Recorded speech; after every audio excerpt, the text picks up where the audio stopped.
Үзэгч та бүхний амгалан гэрээ Монголын Мэдээ телевизийн Монголын Мэдээ сувгийн 7 хоногийн тойм хөтөлбөр эхэлж байна. За энэ удаагийн хөтөлбөрөөр улс төрийн хүрээнд өрнөсөн зарим үйл явцын талаар үзэгч та бүхэнд томилон хүргэнэ. Улсын хурлынхаа гишүүдийг талцуулдаг би ханаасаа алдгаач яахгүй байна. Ер нь нэгдлийг барих зарчмыг барих ёстой. За улс төрийн хүрээнд Монгол улсын ерөнхий сайд хүрэл сүхийг албан тушаалаас нь огцруулах хэсэг тухайн асуудал улс төрчдийн байр суурийн зөрүүтэй нөхцөл байдлыг үүсгэж анхаарал татаж яригдж эхлээд байгаа. За улсын хурлын нэр бүхий 27 гишүүний хувьд засгийн газрын тэргүүнийг огцруулах саналыг албан ёсоор гаргаж холбогдох тогтоолын төслийг улсын хурлд өргөн мэдүүлээд байгаа. За тухайн гишүүдийн хувьд ерөнхий сайдыг огцруулах хэд хэдэн үндсэл бий гэсэн байр сууринаас хандаж тайлбар өгч байгаа. За тухайлбал жижиг дунд үйлдвэрлэлийн сангийн хөрөнгийг албан тушаалаа ашиглаж өөрийн болон хамаарал бүхий аж ахуйн нэгжүүдэд хууль тогтоомж зөрчиж тараасан гэж улсын хурлын тухайн тогтоолыг санаачлан боловсруулсан гишүүд шүүмжилж байгаа. За албан тушаал эрх мэдлээ уруулан ашиглаж ёс зүйн алдаа гаргасан засгийн газрын гишүүд болон төрийн өндөр албан тушаалтнуудаа хариуцлага тооцох талаар улсын хурлын гишүүдийн шаардлагын хариуг ерөнхий сайд өгөөгүй. За мөн ерөнхий сайдын хувьд үндсэн хуулийн хүрээнд ажиллах боломжгүй болсноо мэдэгдэж гудамжны жагсаал цуглаан замбраагүй үүмэнд олон нийтийг урайлан дуудсан гэж тухайн гишүүд буруутгаж байгаа.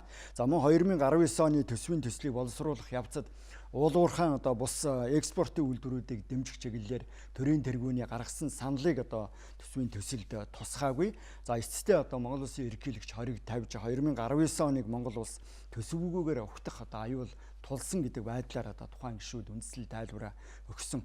За мөн улсын хурал офшорт нуун дарагдуулсан хөрөнгийг ил тод болгох Монголд буцааж оруулах чиглэлээр бас хууль эрх зүйн тодорхой орчныг бүрдүүлж байсан. За гэвч засгийн газар санаачлагтай хандаж дөрвтэй ажил хийгээгүй гэж тогтоолын төслийг санаачилсан гишүүд үзэж байгаа.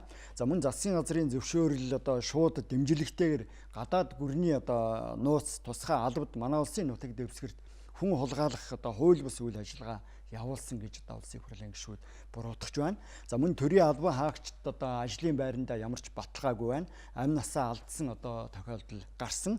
За мөн засгийн газар эдийн засгийг зохицуулах үүргээ биелүүлж чадахгүй байна гэж улсын хурлын тогтоолын төслийг санаачилсан гишүүд үзэж байгаа юм аа. За холбогдох төслийг танилцуулсан гишүүдийн байр суурийг үзэгч та бүхэнд хүргэж байна. Монгол улсын ерөнхий сайд улсын хурлын өмнө ажлаа тайлагнаж улсын хурлын өмнө хариуцаж засгийн газрын хуулийн хэрэгжилтийг хангаж ажиллах ажлыг хариуцсан ажиллана гэж заасан байна. Гэтэл улсын хурлын энэ төр намын бүлэг энэ тентхийн хуралдаан зөвлөгөөн дээрээс үндсэн хуулийн хэрэгжилтийг хангаж ажиллахын гүхэд үндсэн хуулийн хүрээнд ажиллаж чадахгүй болсон тухайга өөрөө зарлан мэдэгдэж мөн энэ тэнд янз бүрийн уулзалт зохион байгуулах цуглаан жагсаал иргэдийг уруу татах ийм зүйлүүдийг хийж байгаа нь бол нийгмийн тэгш бус байдал, нийгэмд эмх замбраагүй байдал үүсгэсэн энэ зүг рүү өөрөө үндэсний аюулгүйдийн зөвлөлийн гишүүн Монгол улсын ерөнхий сайд хөрөлсөх энэ асуудал руу арга хэрэглээд төрхөж байгаа учраас үндсэн хуулийн ноцтой зөрчил гаргах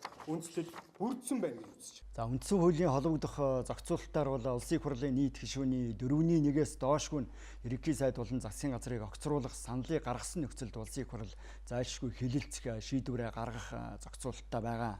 За энэ удаа бол улсын хурлын нийт 27 гишүүн ерөнхий сайдыг огцруулах саналыг гаргасан учраас улсын хурал хилэлцэх эрх зүйн нөхцөл шаардлага үүсээд байна.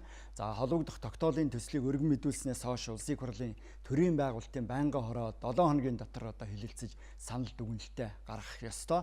За энэ хугацаа үндсэндээ дуусч байгаа. Улсын хурал эх 7 хоногийн эхэнд асуудлыг хилэлцэж эхлэх болов гэсэн чиглэлтэй байна. За төрийн байгуулалтын байнгын хорооны хувьд 2 удаа хуралдахаар товлсон боловч гишүүдийн эрс хүрээгүй байдлаас болоод хуралдаж чадаагүй өнөөг хүрсэн. За харин чуулганы нэгдсэн хуралдааны хувьд төрийн байгуулалтын байнгын хорооны санал дүгнэлт гарснаас хойш 7 хоногийн дотор хилэлцэх ёстой холбогдох шийдвэрээ гаргах учиртай. За улсын хурал чуулганы нэгдсэн хуралдаанд оролцсон гишүүдийн олонхын саналаар асуудлыг шийдвэрлэх дэгийн зохицуулалттай байгаа. За санал хураалтыг илээр явуулах эрх зүйн зохицуулалт үйлчилж байгаа юм аа. За тиймээс Монгол улсын ерөнхий сайдыг огцруулах хэсэг асуудал эх 7 хоногт холбогдох байнгын хороо болон чуулганы нэгдсэн хуралдаанаар яригдж эхлэх болов уу гэсэн чиглэлтэй байна. За харин жижиг дунд үйлдвэрийн санд одоо шалгалт хийх улсын их хурлын төр хороо байгуулах саналыг одоо улсын их хурлын нэр бүхий зарим гишүүд гаргаж одоо холбогдох тогтоолын төслийг улсын их хурлд өргөн мэдүүлээд байна. За хууль бус одоо хуваарлтыг шалгах ёстой. Өөрөөр хэлбэл жижиг дунд үйлдвэрлэлийн сангийн хөрөнгийн зарцуулалт одоо шударга бусаар хийгдэж байна. Хууль бус үйлдэлүүд гарч байгаа. Энэ болгоныг улсын их хурл одоо төр хороо байгуулж шалгах шаардлагатай гэж одоо тухайн гишүүд үзэж байна. За цаашдаа жижиг дунд үйлдвэрийн санг одоо аль болохоор ил тод болох ёстой.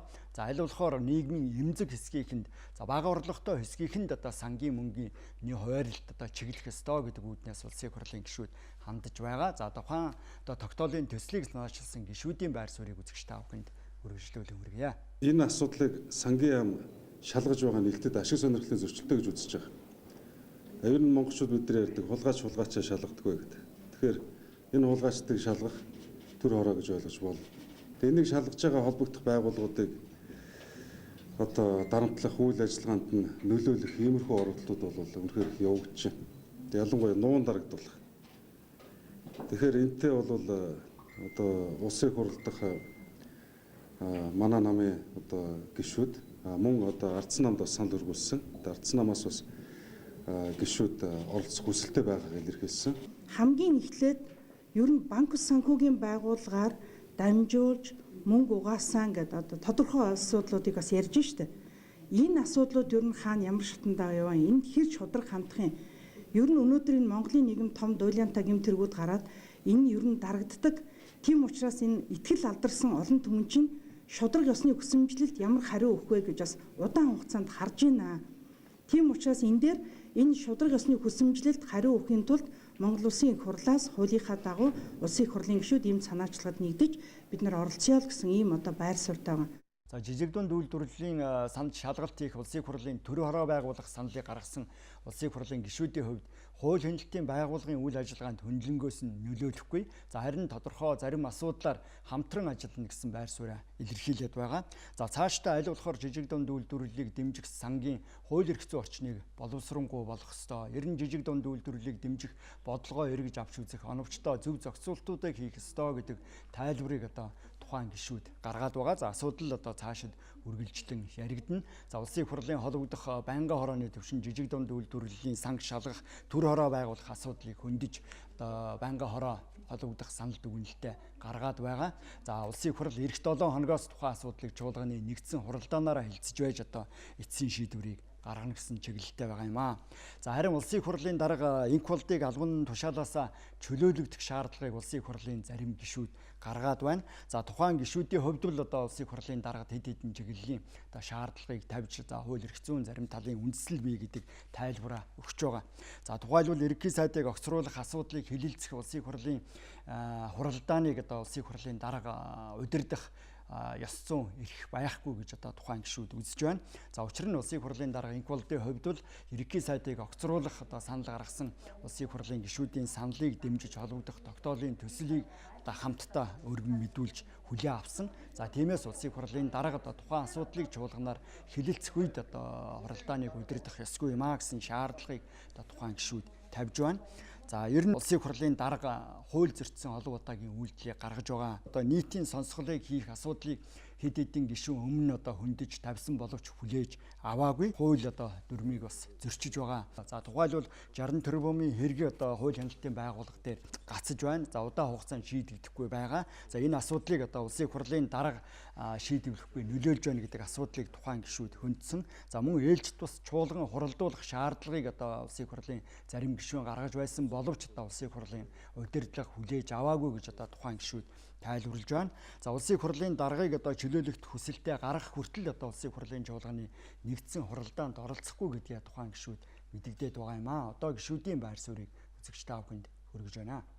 Улсын их хурлын дарга бол улсын их хурлын үйл ажиллагаанд үндсэн хууль болон бусад хууль тогтоомжийг чандлан мөрдүүлэх үйл ажиллагааг хариуцах ёстой үүрэгтэй гол хүн байгаа. Хариуцлагын асуудал ярихлаар улсын их хурлынхаа гишүүдийг талцуулдаг, хуваадаг, нэг талд нь ордог ийм явдлыг бид цаашдаа төвчгүй. Тийм учраас улсын их хурлын нэр бүхий 40 орчим гишүүд энэ асуудлыг шийдтэл улсын их хурлын нэгдсэн чуулганы хуралдаанд оролцохгүй.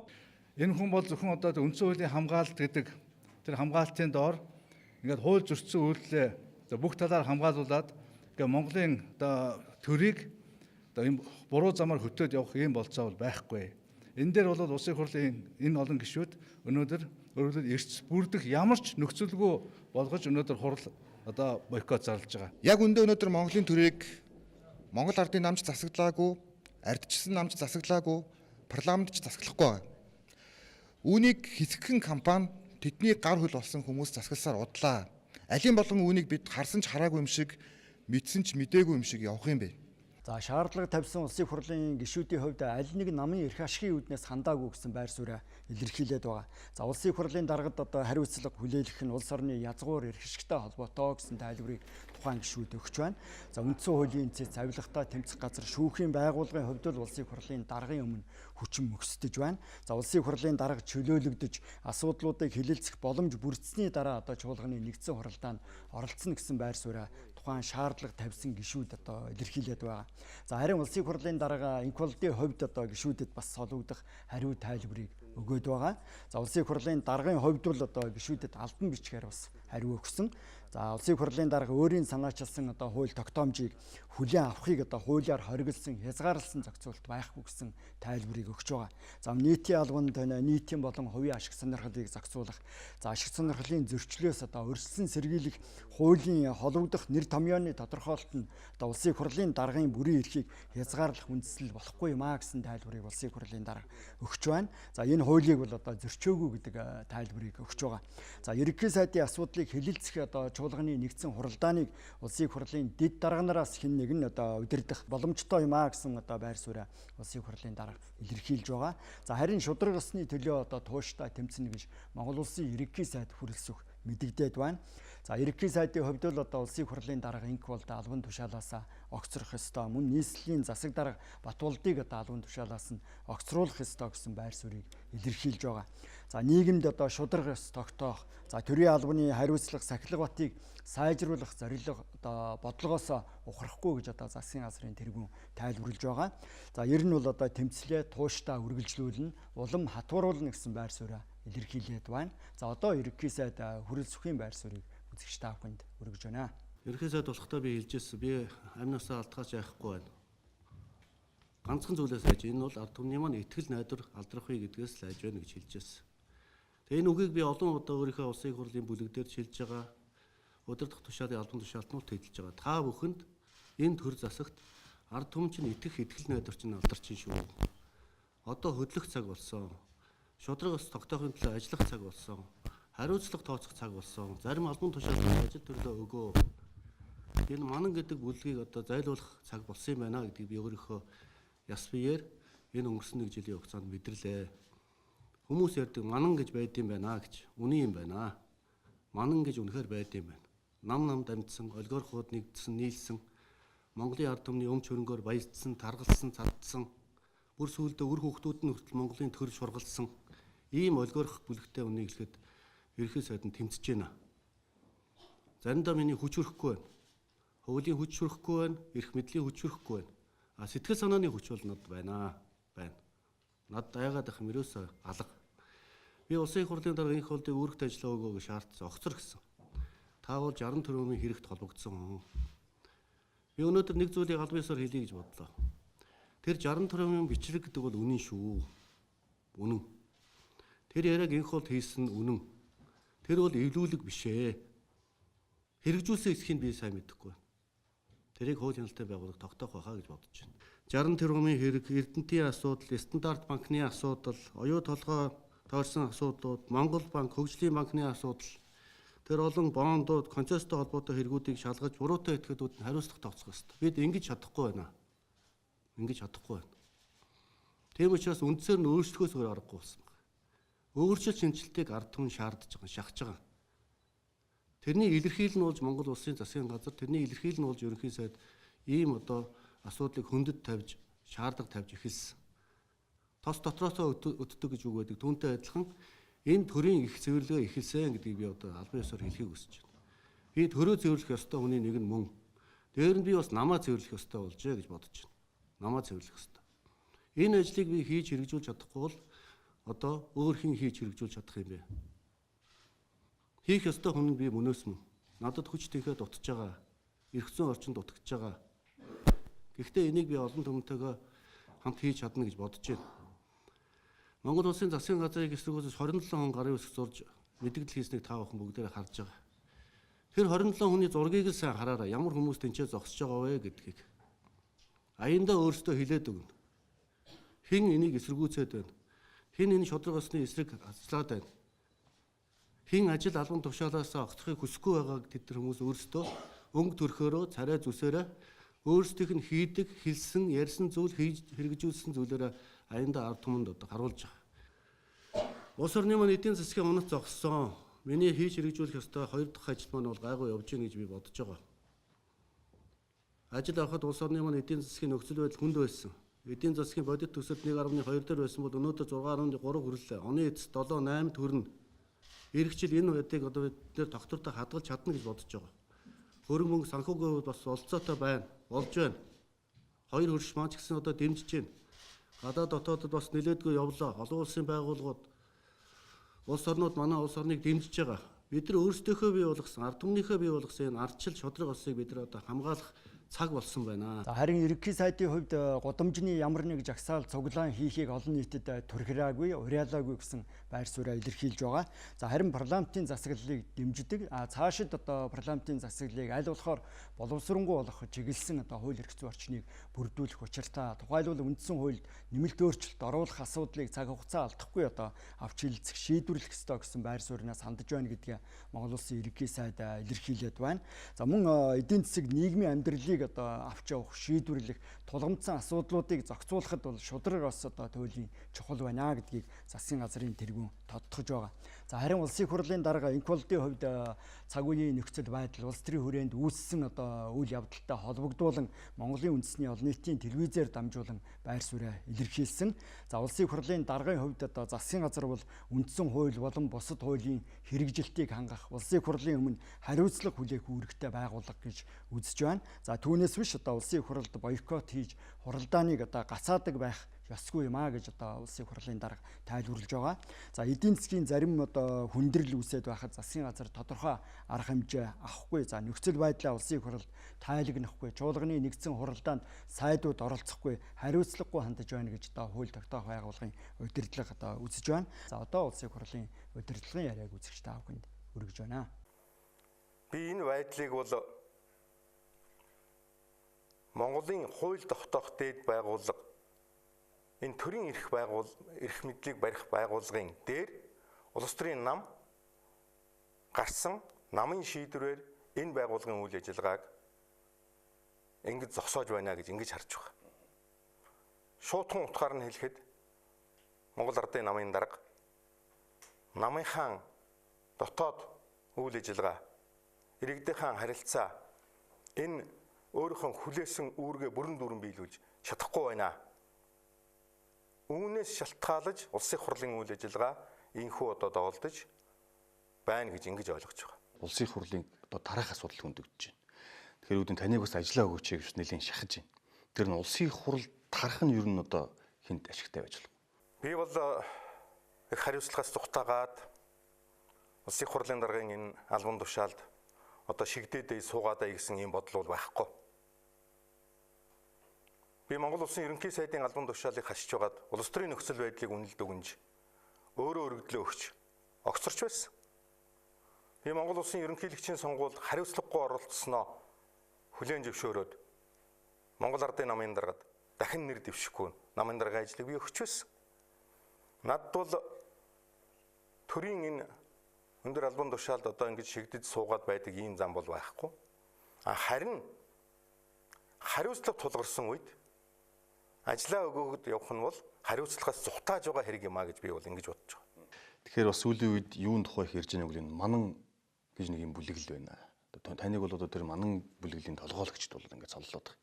Тэгэхээр шудраг усын хонгил гэж бас байна гэдгийг бас нэрхүү улс төрчид хэлээд байгаа. Тэгэхээр үнэхээр энэ одоо энэ манан энэ шудраг усын хонгил гэж одоо байд юм уу гэдэг дээр та бас нэг бодтой. Тэгэхээр 2004 оноос хойш хэд хэдэн удаагийн хамтарсан засгийн газрууд байгуулагдлаа. Би зарим нь толгойлч явуулаа, заримд нь орчиж ажиллаж байсан. хамтарсан засгийн газруудын гаргасан шийдвэр, авч хэрэгжүүлсэн арга хэмжээ оноотой ч юм би, алдаатай ч юм би. Түүний алдаатай зүйлүүдийг манан гэдэг нэр хоч өгч, улс төрийн бодлого зорилготойгоор хүмүүс зориудаар зохион байгуулж, ил далд нууц хулгайн аргаар, хууль бус аргаар хийсэн гэж ингэж олон түмэнд итгүүлэх зорилготойгоор манан гэдэг нэр хочийг бий болгож ингэж ярьж байгаа. Үнэхээр бодиттой ийм зүйлүүд байгаа бол түүнийг шалгах ёстой. Тэгэхээр өчигдөр Монгол Улсын ерөнхий сайд мэдээлэл хийхдээ энэ 60 тэрбум бол одоо үнэн юм аа. Энэ газар зарсан нь бол үнэ гэдэг дээр ийм одоо байр суурь илэрхийлсэн. Тэгэхээр бол яг энэ асуудал дээр бол бас тодорхой цаг үед бол бас хариултыг бол явж ил байсан. Гэтэ яг өнөөдөр ерөнхий сайдын хийсэн мэдээлэлдээ та одоо энэ дээр юу гэж хариулах вэ? Сүүлийн 2 жил гаруй хугацаанд энэ 60 тэрбум гэдэг энэ асуудал их яригдж байна. Энэ бол яриа. Энэ бол улс төрийн бас хэтрүүлэг, дэврүүлэг, улс төрийн ашиг хонжоо олох гэсэн бас ийм зүйл бол байгаа. Гэхдээ энэ 2 жил гаруй хугацаанд энэ асуудлыг хууль хяналтын байгууллагууд нэг бус удаа шалгасан. Шийдвэрүүд нь гарсан. Оролцоотой байж болзошгүй гэсэн улсуудыг асуугаад 1400-500 хүртэл одоо томилогдсон төрийн албан хаагчдыг асууж, тодруулж энэ 60 тэрбум гэдэг схемээр зарсан, арилжаалсан, томилогдсон ийм зүйл байхгүй байна гэдгийг нь бол тогтоосон. Ерөнхий сайдын мэдлийн тагнуулын ерөнхий газар дээр энэ асуудлыг одоо дахин хэрэг үүсгэн шалгаж байгаа. Би үнэн зөвөр нь олон түмэнд ил тод нээлттэйгээр сайн шалгаж үнэн бодит байдлыг бас олон түмэнд ойлгуулах ёстой гэж би ийм байр суурьтай байгаа. За улсын хурлын даргын хувьд бол одоо парламентх олонх ард түмний итгэлийг дааж ажиллахын төлөө зүтгэх ёстой. За түүнээс биш одоо өөр хоорондоо талцсан хуваагдаж хариуцлагаас зугтах, бултах, за мөн лозогнож асуудлыг улам одоо хурцдгаж болохгүй юм а гэсэн байр суурийг илэрхийлээд байна.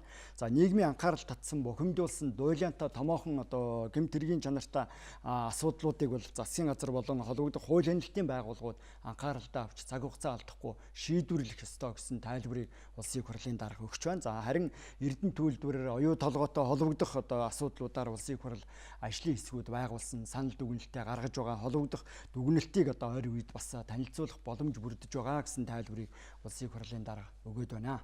За харин улсын ерөнхий аудиторыг албан тушаалаас нь төтгөлзүүлэх шийдвэрийг улсын хурл гаргаад байгаа. За жижиг дунд үйлдвэрийн сангийн зээлтэй одоо нэр хологдсон. За чөлөөлөгдөх шаардлагыг улсын хурлын дарга өмнө тавьж байсан. За ерөнхий аудиторын хувьд л одоо өнөөгийн хууль эрх зүйн орчин нөхцөлийг харгалзаж албан тушаалаас төтгөлзөх саналыг одоо гаргасан гэсэн тайлбарыг өгч байгаа юм. За улсын хурл одоо тухайн хүсэлтийг хүлээн авч одоо шийдвэрээ гаргаад байна. За харин хуулийн байгууллагын хувьд одоо улсын ерөнхий аудитор жижиг дунд үйлдвэрлэлийн сангийн зээлтэй нэр холбогдсон эсхийг одоо эслийн шийдэх буруутай эсхийг нь тогтоох юм. За хэрэг одоо буруутай гэдгийг одоо шүүх хуулийн байгууллага тогтоосон нөхцөлд албан тушаалаас нь одоо огцруулах асуудал яригдах юм аа. За харин авилгатай тэмцэх газрын хувьд улсын хурлын гишүүн Бат цоргиос одоо мэдүүлэг авсан гэж мэдээлээд байгаа. За жижиг дунд үйлдвэрийн сангийн асуудлаар одоо хэрэг үүсгэж прокурорын байгууллагын саналын дагуу одоо холбогдох төлөөллүүд шалгаж эхэлсэн гэсэн мэдээллийг авилгатай тэмцэх газрын төлөөлөл өгөөд байна. За харин улсын хурлын одоо бусад гишүүдийн талаар ямар нэг асуудлыг хөндөж мэдүүлэг аваагүй гэсэн тайлбарыг одоо авилгатай тэмцэх газрын холбогдох албаны хүмүүс өгөөд байна. За харин жижиг дунд үйлдвэрлэгчдийн хувьд төрийн ордонд энэ 7 хоногт хилэлцүүлэг өрнүүлсэн.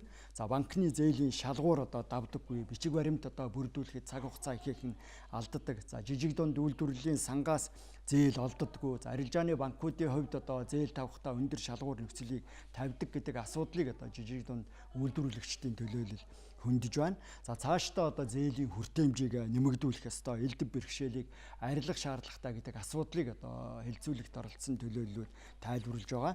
За жижиг дунд үйлдвэрийн санг аль болохоор одоо цаашид ил тод болох ёстой. За мөн хоног төхөөрөмжийн зардлыг бууруулах, жижиг дунд үйлдвэрлэгчдийн тодорхойлолтыг оновчтой болох ёстой гэдэг тухайн асуудал ч одоо хэлцүүлгийн үеэр хөндөгдсөн. За бас татварын ачаал дарамтыг бууруулах, оновчтой зохицуултыг хийх ёстой. Бүтээгдэхүүний борлуулалтыг дэмжихэд чиглэсэн төрийн бодлого өгүүлэгдэж байна гэдэг тухайн асуудалч яригдаад байгаа юм. За одоо хэлцүүлэгт оролцсон одоо жижиг дунд үйлдвэрлэл эрхлэгчдийн төлөөллийн яриаг үзэгч та бүхэнд хүргэж байна. 2 сард бүх хүмүүстэй зарладаг. Энийхээ дагуу хүмүүс нь ямаа бэлдээд 3 сард өгөөд 4 сард авдаг. 8 сард материалаа өгөөд 9 сард авдаг байх юм бол бүх хүмүүс энэ нэгдсэн хугацаанд өөрсдөө материалаа бүрдүүлээд хэн нь авч чадсан, хэн нь авч чадаагүй юм тийм ээ. Энэ 3 сард материалаа өгсөн хүмүүсээс авч чадаагүй хүмүүст нь ямар алдаа оноо дутагдал материалд нь байсан бэ гэдгийг нь цуглуулад өгнөд хилээд өгдөг. 9 сард орохдоо энэ байдлуудаа анхаарад ингээд бэлдээд ирдэг гэсэн юм нэгдсэн журамтай жилдээ 2 удаа өгдөг ийм тогтсон хугацаатай байвал хүмүүс энэ хугацаагаа мэддэг болчих юм бол бас энэ тэтгэвтэй оролцоод ийм хугацаатай байвал яасан бэ? Өнөөдөр бид нар бүгд хүлээ. Өнөөдөр бүгд ярьж шүү дээ. Өнөөдөр бид нар хэдэн сая төгрөгийн зээл авахд барьцаа хөрөнгө шаарддаг. Монгол хизээ энэ барьцаа хөрөнгөө эд хөрөнгнөөс салах юм бэ? Өнөөдөр баруунд брэнд өөрөө барьцаа байдаг юм аа. Жишээ нь миний үйлдвэрлэж бий болгосон эксклюзив брэнд өөрөө банкны барьцаанд байдаг. Түүнээс биш Монгол шиг хөдлөх хөрөнгө одоо юу гэдгийг тийм юмыг барьцаалдаггүй юм. Өнөөдөр 2 жил болонгууд орж ирэл та нар татвараа тул гэдэг. Өнөөдөр нөөтийн үүрэг. Үгүй энэ баримт бүхэн доороос нь анхан шатнаас нь хэрэгжүүлээч. Тэр бидний нийлүүлж байгаа тэр jump staff нийлүүлж байгаа тэр дорж дондог гэдэг хүн өнөөдөр ийм баримт гаргаж өгөхгүй шүү дээ. Тэр хүний ийм баримт өгөөгүй төлөө бидний борлуулалтаас нөөтийн өрөнд оруулчихж байгаа байхгүй юу? Яг бодит амьдралаа та нар ийм бизнесийн одоо тэр шалгаруулалтын механизмын ил тод болгохоор шүүгээ онгойлгох зарчим гэж байдаг байхгүй юу? Зүг одоо гадны улс орнуудад бол ийм хэрэгжилж байна. За үнэхээр та одоо доржоо бата таанд одоо төсөлчин байна гэж хий цаас хоосон биш байхгүй юу? Шүүгээ онгойлгох зарчим гэдэг чинь өөрөө юуг яриад байна гэхээр танд одоо ямар боломж байна тийм ээ? Танд одоо тэр бүтээгдэхүүн үйлчлэгээ явуулахад чинь өөрийн чинь боломж юу байна гэдгийг хэлээд байгаа байхгүй юу? Шүүгээ онгойлгох зарчим гэдэг чинь тийм ээ? За тэгээд танд өнөөдөр ямар юм хэрэг болоод байгаа юм бэ? Тоног төхөөрөмж ямар одоо зүйл хэрэг болоод байгаа юм бэ тийм үү? Энийг нь судалгаа шинжилгээт үнэхээр тэр төсөл шалгаруулж байгаа хүмүүс эдийн засгийн хувьд энэ төсөл сонгон шалгаруулж байгаа хүмүүс нь хэрэг одоо мэдлэгтэй мэдээлэлтэй хүн бэ гэдэг дээр ч эргэлзээтэй байхгүй. Цөмөөрөө банкаар дамжуулаад жижиг дундынхаа мөнгийг авах юм бол биднэрт бол яг болж байгаа байхгүй юу? Банкыг бол бидний зовлон бүгд мэднэ шүү дээ. Энэ хүн үйлдвэрлэгч мөн үү? Биш үү? Тийм ээ? Энэ яг хэдэн төгрөгийн зээл аваад энийгээ төлөх чадвартай юу? Тийм ээ? Бизнесийг бол бид нар байнга л одоо 10 20 жил бизнесээ явуулахын тулд банктай харьцаж байгаа шүү дээ. Тийм жижиг дунд үйлдвэрлэлийг хөгжүүлэх санг яаж зарчмын үед те зорих хөстэй зорилтод бүлэгтээ хүрэх вэ гэдэг дээр би бол олон нийтэд нээлттэйгээр иргэдийн төлөөллийг оролцуулсан байдлаар дараад нь болохоор цахим засгийн газар гэж бид нэр олон жил одоо энийг ярилцж энийг хэрэгжүүлж байгаа шүү дээ те. Тэгэхээр магадгүй бид нэр одоо энэ төслүүдээ ингээд оруулаад иргэд тэрийг дэмжихээ бол онлайнаар явуулах бас боломжтой байх. Бид нар яа гэм болохгүй бол 5 жилийн мастер төлөвлөгөө, стратегийн төлөвлөгөө боловсруулсан ч болно шүү дээ. Тэрэндээ бид нар олон улсын зах зээлд одоо гоо сайхных нь яаж гарах юм, хүнсний үйлдвэрлэл нь яаж гарах юм, тий? Одоо яг одоо ноос ноолуурын бүтээгдэхүүн нь яаж гарах юм, эсгийн яаж гарах юм гэдэг бүр мастер төлөвлөгөөтэй бас явж болж байгаа байхгүй. Тийм учраас энийг бүр айлч засгийн үед хөдлөхгүйгээр бид нар 5 жилийнхаа үр дүнг үзье. Дараагийн сонгогдож байгаа хүмүүсээс асууж штэ. За жижигдүүгийнхэн бид нар одоо ийм нэг төсөв тэдэн онд төлөвлөгөө баталсан юм а. 19 онд нэг ийм төлөвлөгөө баталсан. Энийг та нар бити одоо нэг завсраар нь орж ирээл тэр засгийн газар солигдсон, энэ яам солигдсон гээ ингээд самраа таячаач. Энийг бид нарыг үр дүнгийн үзтэл энэ 5 жил хүртэл альч засгийн газар гарч ирсэн бити хөдөлгөөрөө гэдэг ямиг бид нар барьжуулах зүгээр. Тэгэх юм бол биднэрт үр дүн харагдана. Жижиг дунд үйлдвэрлэл эрхлэгчдийн саналаас үзвэл экспортыг дэмжих чиглэсэн бодлогын тодорхой зохицуулалт хэрэгтэй байна гэдэг тухайн асуудлыг хөндөж байна. За ер нь бол одоо үйлдвэрлэгчид экспортод бараа бүтээгдэхүүнээ гаргахад тээвэрлэлтийн зардал өртөг өндөр байдаг. За энэ байдлыг одоо хөнгөвчлөх тодорхой зохицуулалт зайлшгүй хэрэгтэй тухайн асуудал одоо хэлцүүлгүүгээр яригдсан. За мөн импортоос одоо бараа бүтээгдэхүүн дотоодын зах зээлээ хамгаалах ёстой гэдэг тухайн асуудлыг ч хөндөж байна. За импортын бараа бүтээгдэхүүн цохигддог, дотоодын үйлдвэрлэл одоо унах нэг гол нөхцөл шалтгаан болдог. За тиймээс дотоодын үйлдвэрлэлээ хамгаалахын тулд импортод тодорхой хэмжээний хязгаарлалт хэрэгтэй байна гэдэг тухайн асуудлыг одоо жижиг дунд үйлдвэрлэл эрхлэгчдийн төлөөл хөндөж байгаа юм. За мөн зах зээлийн судалгаа мэдээллээр хангагдаж чаддаггүй нэгдсэн одоо мэдээллийн сан хэрэгтэй, тодорхой сүлжээ зохицуултууд хэрэгтэй гэдэг тухайн асуудлыг жижиг дунд үйлдвэрлэл эрхлэгчдийн төлөөл хөндөж байгаа юм. За үзэгч та бүхэнд одоо үндэсний татварын ерөнхий газраас гаргасан зарим тоо мэдээллийг хүргэе. За дэлгэцээс үзвэл 2017 оны байдлаар одоо үндэсний татварын ерөнхий газраас гаргасан тоон судалгаанаас үзэхэд за улсын хэмжээнд нийтдээ одоо 155 мянган аж ахуй нэгж бүртгэлтэй байна. За харин 78 мянган одоо үйл ажиллагаа явуулж байна. За тухайн аж ахуйн нэгжүүдийн 86% нь буюу одоо 67 мянган жижиг дунд үйлдвэрлэл эрхлэгчид байгаа. За нийт ажилчдын тооны хувьд бол одоо 800 мянга байна.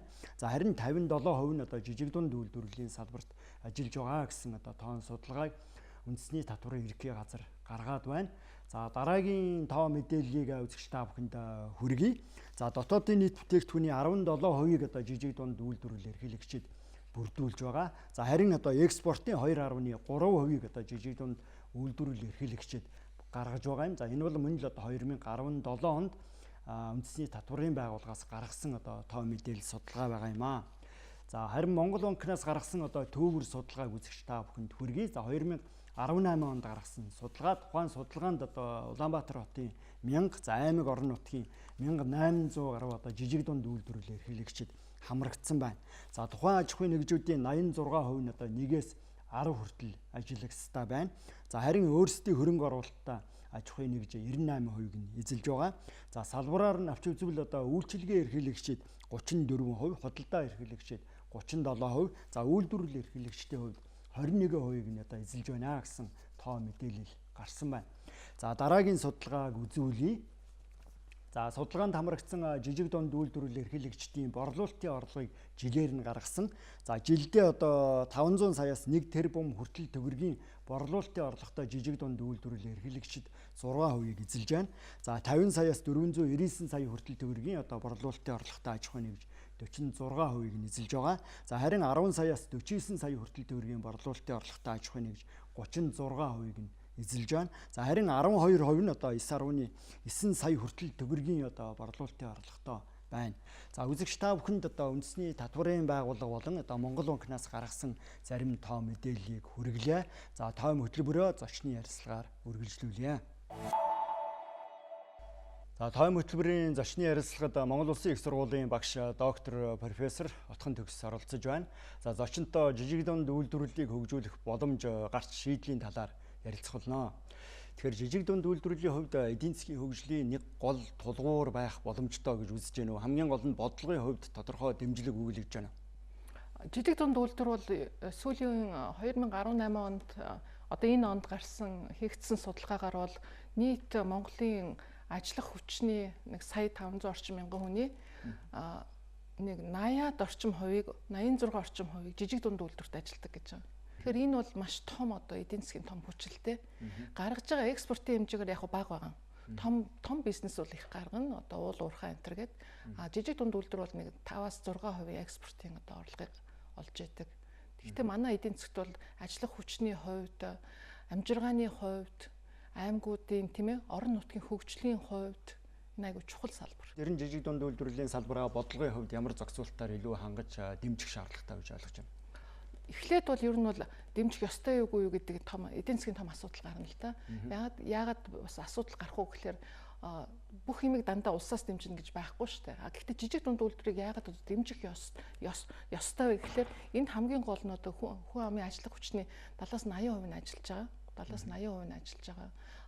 Тэгээд дотоодын нийт бүтээгдэхүүний бод нэг 60 орчим хувийг 47-8 орчим хувийг бол үйлдвэрлэж байгаа учраас бид нар энийг бол эхний одоо дунд жижигээс дундаасаа арай нэг жоохон томдуу бизнес болох тэр боожлтын үед нь засгаас сайхан дэмжиж өгөх ёстой гэж үзэж байгаа. Хамгийн гол тэр нь ажил эрхлэлт байгаа юм л да. Тэнд ажил эрхлэлтүүдийг одоо бид нар дэмжиж өгвөл ялангуяа одоо орон нутагт ажил эрхлэлт өсөх гээд байгаа. Өрхийн орлого өсөх гээд байгаа. Тэгээ ядуурл ер нь буурах тэр төвшөнд худалдан авалт сайжрах тийм одоо сайн талтай. Одоо бид нар зах зээлд ороод хувьчил явагдаад том, дунд, жижиг гэсэн бизнесүүдийн ингээд ангилал болоод өөрсдийнх ажлыг хийгээд ингээд явж байхад бол нэг 20 жил болж байна л да. Тэгэхээр эхнийхээ л үед байна гэсэн үг. Тэгэхээр бол бид нар бол төрөөс жижиг дунд үйлдвэрийг хамгийн гол нь тэр хөдөө аж ахуй орон нутгийн хөгжилтэй холбож өгч тийм хөнгөлтөө зээлэр болон миний ер нь зүгээр эдийн засгийн хувьд бодож байгаагаар одоо энэ эдийн засаг шинжлэх ухаан техник технологи юм хөгжиж байгаа үед заашгүй уламжилт салбар биш заашгүй бас одоо заашгүй дандаа хөдөө орон нутагт биш Улаанбаатар тийм кластер хөгжсөн бүх юм ингээд төвлөрсөн энэ газруудад бол үйлдвэрлэл худалдаанаас нь илүү үйлдвэрлэл нь оруулж өгдөг тийм механизм, тийм дэмжлэгийг оруулж өгөх хэрэгтэй юм шиг байна. Жишээлбэл хөнгөлөлттэй жижиг дунд үйлдвэрийг хөгжүүлэх сангаас илүү одоо тийм ямар салбарт оруулж өгөх гэдгийг тодорхой болгох. Тэрийн судалгаан дээр нэг суурилсан. Хоёрдугаарт ямар арга замаар бас дэмжиж болох вэ гэхээр зайлшгүй хөнгөлөлтөө зээлэр биш байж болно. Тийм ээ? Зээлэр биш одоо макро эдийн засгийн байдлыг тогтворжуулж өгдөн гэдэг бол жижиг дунд үйлдвэрийг болон ер нь бүх бизнесэл дэмжиж гэнэ гэсэн үг. Жижиг дунд үйлдвэр ингээд зээлээ төлж чадахгүй, зээл хэрэг авч чадсан бол зээлээ төлж чадахгүй ингээд асуудал үүсэж байна гэдэг чинь тэд нарт юу учирч байна гэхээр тэрийг худалдаж авах орлого байхгүй шүү дээ хүмүүст. Тэгэхээр төрөөс бол яг үгээр бүх бизнесээ дэмжсэн мөнгөний бодлого нь тогтвортой, тодорхой. Тэгээ ялангуяа валютын ханшны бодлого одоо $1 2600 төгрөг болчвол жижиг дунд үйлдвэрүүд ихэнх нь бас жоохон тоног төхөөрөмж одоо туслах материал гаднаас авч байгаа шүү дээ. Тэдний одоо зардал өсөд явна л гэсэн. Жижиг дунд бүгдээр том бизнесийн ч өсөж явна. Тэгэхээр одоо мөнгөний бодлого, татварын бодлого нь уяатан, тийм ээ? Юуны валютын ханшны бодлого нь ингэж тодорхой байж ижлийн бизнесийг дэмжих хэрэгтэй байна. Зөвхөн тэгэл нэг жижиг дунд үйлдвэрийг нөгөө сангаал нэг эвтэйхэн болгочвол энэ асуудал шийдэгдэхгүй юм байна. Сангийн хувьд бол байж болох механизм мөн үү? Одоо ажилласан нөхцөлд ямар тодорхой зохицуулалтаар илүү одоо санг ажиллах шаардлагатай? Сүүлийн үед гарч байгаа энэ хил ам энэ улс төрчдийн хийж байгаа энэ авсан зээлийг харж хахад ер нь улс төрчид энэ санг ажиллуулах дэмий юм байна л гэсэн мэрэгжлийн хүний хувьд гэж байгаа юм л те. Энэ санг бол мэрэгжлийн одоо эдийн засагчид мэрэгжлийн хүмүүс л мэрэгжилтэнгүүд л ажиллуулах хэрэгтэй. Энэ зөвхөн энэ жижиг дунд үйлдвэрийг хөгжүүлэх сан биш. Одоо манайд байгаа өөр зөндөө сан байгаа ч жишээл эрүүл мэндийн даатгалын сан байна. Нийгмийн даатгалын шимтгэлийн сан байна, тийм ээ. Газар тариалан хөгжүүлэх санг бол яг хөглөр сан яаж ажилтгүй яг тэр зарчмуудаар ажиллаулдаг тийм одоо мэрэгжлийн санхүүчдэр л ажиллуулсан дээр. Жишээлбэл бол яг хөглөр үйл ажиллагаа нь ингээд ил тод байдаг. Тэгээд улс төрийн ямар нэгэн дарамт орж ирдгүү, улс төрчдийн аль нэгэн зээл нь гардгүү, яг зээл нь хүрэх ёстой хүндээ очиж яадаг. Тэгтээ бүх зээл нь гарна гэсэн үг шүү дээ. Зарим тодорхой шаардлага хангаагүй бол тэр зээл чи үлдэн шүү дээ. Тэгэхээр үлдчихвэл тэр зээлийг яаж эргэлдүүлэх вэ? Мөнгө зүгээр хэвтэж болохгүй шүү дээ. Мөнгө чинь мөнгөө олж явах хэрэгтэй. Аль банкнд байлгаж явах, эсвэл аль хувьцаа худалдаж авч хагаад өсгөөд орж ирсэн дараа жил 5 жилд орж ирсэн зээлийн хүүгийн төлөлтөөр бид нар хаашаа яаж шингээх үү, яаж хөрөнгө оруулалт хийх үү гэдгийг маш сайн тодорхойлсон. Тэгээд тэр сангийн орлого, зарлага, сангийн өөрийнх нь орлогын өсөлт нь хэдэн хувь байна уу? Тэр зэрэг маш тодорхой болгодог. Хүн болгонд ойлгомжтой. Тэгээ сангийн үйл ажиллагааны цаг хугацааны хувьд ч ойлгомжтой, тийм ээ. Жилд одоо 2 удаа ингээд зээл өгөх юм уу? 1 удаа зээл өгөх юм уу? Өгдөг бол яг хизээ өгөх юм. Ямар материал бүрдүүлж өгөх юм гэдэг бизнес эрхлэгч бүгдээрээ мэддэг. Бүгдээрээ тэрэндээ одоо бэлддэг. Тэгээ зөвхөн зээл өгдөгдөө ч биш энэ сан гэдэг чинь. Зээл авсан хүмүүсээ бид нар яаж одоо зээлээ эргэж төлөхөд нь туслах тэр одоо сургалтууд, технологиуд хэрэгтэй газар нь холбож өгдөг. Хэрэгтэй барааг нь болохгүй төр худалдаж авдаг маш олон аргууд байна. Татварын бодлогын хувьд л одоо жижиг дунд үйлдвэрлэл чиглэсэн тусгаалсан зохицуулалт байх ёстой юу? Би бол тэгж бодохгүй байна. Татвар манад бол ер нь бол их бага байгаа. Бусад хөгжиж байгаа орнуудтай яг манайх шиг эдийн засгийн хөгжилтэй ер нь шилжилтийн эдийн засгтай улсуудтай харьцуулахад манай татвар бол хүн амын орлогын болон аж ахуйн нэгжийн төлж байгаа татвар бол хамаагүй бага байгаа. 10% байгаа. Жижиг дунд үйлдвэр бол 10% төлж байгаа шүү дээ. Саяны хийсэн судалгаагаар бол ер нь бол 46% нь татвар төлдөг гэж гарсан байлээ. Тэгэхээр бол хоёр аж ахуйн нэгжийн нэг нь бас төлж байна л гэсэн үг. За баярлалаа. Таны ажилд амжилтсаа. За баярлалаа. За тойм хөтөлбөрийн зочны ярилцлагад Монгол Улсын их сургуулийн багш доктор профессор Отхон Төгс оролцож жижиг дунд үйлдвэрлэлийг дэмжих боломж гарч шийдэлтэй холбогдох зарим асуудлаар ярилцлаа, хөтөлбөр үргэлжилж байна. За улсын хурлын боловсруулсан холбогдох хуулийн төслөөр бол жижиг дунд үйлдвэрлэл эрхлэгчдийг дэмжих чиглэлээр бодлогын хэд хэдэн талын зохицуултыг хий гэсэн одоо байр сууриас хандж байгаа. За тухайлбал 200 хүртэл ажиллагчдаа за 1.5 тэрбум хүртэл төгрөгийн орлоготой аж ахуйн нэгж эрхлэгчдийг одоо жижиг дунд үйлдвэрлэлд хамруулъя. За тодорхойлтыг тухайн байдлаар өөрчлөе гэсэн саналыг гаргаж байгаа. За ангиллын хувьд одоо бичил дунд жижиг аж ахуйн нэгж гэдэг байдлаар авч үзэхээр одоо хууль эрх зүйн зохицуулт хийх тухай асуудал яригдж байгаа. За аж ахуйн нэгжийн орлогын албан татварын хувьд бол одоо салбар харгалзахгүйгээр 1% татвартай байх тухай асуудал яригдж байгаа. За тайлан гаргалтын хувьд бол аль болохоор хөнгөвчлөе. За улирал тутамд биш жилдээ нэг удаа одоо тайлан гаргадаг байх зохицуултыг хийх тухай асуудал хөндөгдөж байгаа. За жижиг дунд үйлдвэрлэлийг дэмжих сангийн хувьд бас бодлогын оновчтой зохицуулт хий. За ер нь бол нэгдсэн бодлого зохицуулт хэрэгтэй. Жижиг дунд үйлдвэрлэлийн салбарын бодлогыг зангидсан агентлаг ажиллах шаардлагатай гэдэг тухай асуудал яригдж байгаа. За төсвийн хөрөнгө оруулалтын одоо 10-аас доошгүй хувийг нь жижиг дунд үйлдвэрлэлд бизнес эрхлэгчдэд одоо зориулдаг, зарцуулдаг байх ёстой гэдэг саналыг одоо хуулийн төслийг санаачилсан ажлын хэсгийнхэн гаргаж байгаа. За мөн жижиг дунд үйлдвэрлэлийг бүсчилсэн байдлаар хөгжүүлэх бодлогыг одоо хэрэгжүүлэх цаг болсон гэдэг тухай асуудалж яригдж байгаа юм аа. За хуулийн төслийн хилцүүлгийг улсын хурал одоо намрын чуулганаараа үргэлжлүүлж байгаа. Асуудал цаашид одоо үргэлжлэн яригдана гэсэн чиглэлтэй байна. За үзэгч та бүхэнд улс төрийн хүрээнд анхаарал татсан зарим үйл явцын талаарх одоо тоймыг хүргэлээ. За хөтөлбөр үргэлжилж байна. Одоо гадаад мэдээний албанаас бэлтгэсэн тоймыг хүргэх болно.